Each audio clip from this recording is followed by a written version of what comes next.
Bora lá. Pensa só nessa cena. Imagine estar pendurado numa parede de pedra, dezenas de metros acima do chão, onde a vida depende literalmente da força dos seus dedos contra a rocha fria. O corpo simplesmente não se movia. A mente gritava: sobe, continua, mas o corpo, travado pelo medo, se recusava a obedecer. É isso, uma verdadeira guerra interna. De um lado, a mente querendo agir. Do outro, os músculos congelados pelo pânico, sem responder a nenhum comando. E essa era a realidade nua e crua. Uma altura assustadora. E foi essa realidade que deu início a uma das lições mais transformadoras na vida de um futuro Navy SEAL. A história toda começa aqui, nessa parede de rocha perto de Las Vegas. O que era para ser um treino acabou virando uma crise de vida ou morte. 45 metros. Imagina só, a essa altura os braços já tremiam de exaustão, as mãos suavam tanto que qualquer apoio parecia escorregadio, traiçoeiro. Não dava para subir nem para descer. Ele estava completamente preso. E aqui a gente vê a tempestade perfeita se formando. Primeiro, o medo de altura que ele sempre teve. Segundo, os dedos exaustos, quase sem força. E o erro crucial, o erro de principiante. Ele usou todo o equipamento de segurança, os camis, muito cedo. Ou seja, ele estava lá em cima, sem proteção, exausto e completamente apavorado. E então, no meio do caos, surge o instrutor. Um ex-presidiário que escalou até ele tranquilamente, sem corda de segurança e com o cigarro pendurado na boca, como se estivesse dando uma volta na praça. É nesse momento, no pico do desespero, que vem o conselho que muda o jogo e define toda essa história. Essa foi a reação dele, claro. Um grito de desespero e confusão. No meio do pânico total, o que o instrutor falou soava como uma completa loucura para alguém que achava que ia morrer. Fique em seu mundo de 90 centímetros. Uma frase. Uma frase simples, mas que tinha a chave para destravar aquela paralisia do medo. Então, o que raios isso significa? O mundo de 90 centímetros é basicamente tudo que está ao alcance dos braços. É o espaço onde existe controle total e absoluto. Pensa assim, existe o nosso círculo de preocupação, cheiro de coisas que nos assustam, e o nosso círculo de controle. O instrutor estava dizendo para ele esquecer o resto e agir só dentro desse pequeno círculo. E essa imagem mostra perfeitamente a diferença.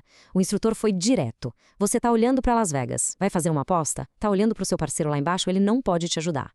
Não olha para mim, eu também não vou te ajudar, fica aqui. Fica no seu mundo de 90 centímetros. E só com isso o foco mudou do pânico gigante para a próxima pequena ação controlável. Bom, agora essa lição ia ser levada para o próximo nível. A gente vai ver como esse conceito foi testado numa situação ainda mais extrema. Um salto de paraquedas militar à noite. A situação dentro do avião C-130 já era péssima. Como ele era o novato, foi abarrotado com mais de 100 quilos de equipamento. Era desconfortável, pesado, e a mente dele, em vez de focar na missão, estava totalmente consumida pelo próprio sofrimento ali dentro. Com o foco totalmente perdido, a ansiedade veio com tudo. A mente foi inundada por aquela cascata de perguntas paralisantes, sabe? O famoso "e se?", bem na hora em que a luz verde para saltar estava quase acendendo.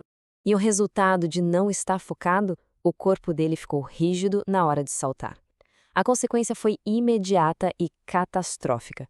Ele começou a girar sem parar, como um peão, completamente desorientado na escuridão do céu, caindo em direção ao nada. É aqui que a teoria é colocada à prova máxima, uma falha que ameaça a vida. E a única saída é aplicar a lição da parede de rocha, só que agora, no meio do caos da queda livre. Foi o pior erro que ele poderia cometer. Puxar o paraquedas no meio de um giro descontrolado causou um problema seríssimo. Uma parte abriu, a outra ficou solta, batendo no ar, e isso o jogou numa espiral mortal, girando cada vez mais rápido em direção ao chão. Então, no meio daquela espiral da morte, a memória daquela lição da rocha veio com tudo.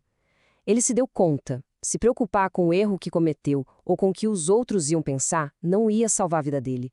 Ele precisava, desesperadamente, voltar para o seu mundo de 90 centímetros. E foi exatamente o que ele fez. Com uma clareza impressionante, ele seguiu cada passo do treinamento. Passo 1. Qual é o problema? 2. Onde está a alça para soltar essa coisa? 3. Liberar o paraquedas principal. 4. Acionar o reserva. 5. Checar se o reserva abriu direito. Foi a transição do pânico caótico para uma sequência de ações pequenas, imediatas e controladas. E essa experiência toda não foi só sobre sobreviver, não.